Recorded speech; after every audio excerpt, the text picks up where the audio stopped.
اول را می برند بر سر دستان مجاهد، سرت سلامت ز دنیا می رود رستم دستان مجاهد.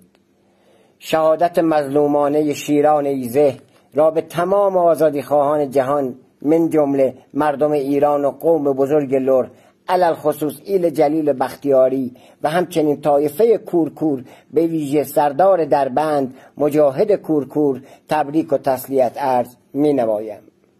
درود اهورامزدا بر فروهر شیران آنشان باد، تندیس استودانشان برد شیرنشان باد.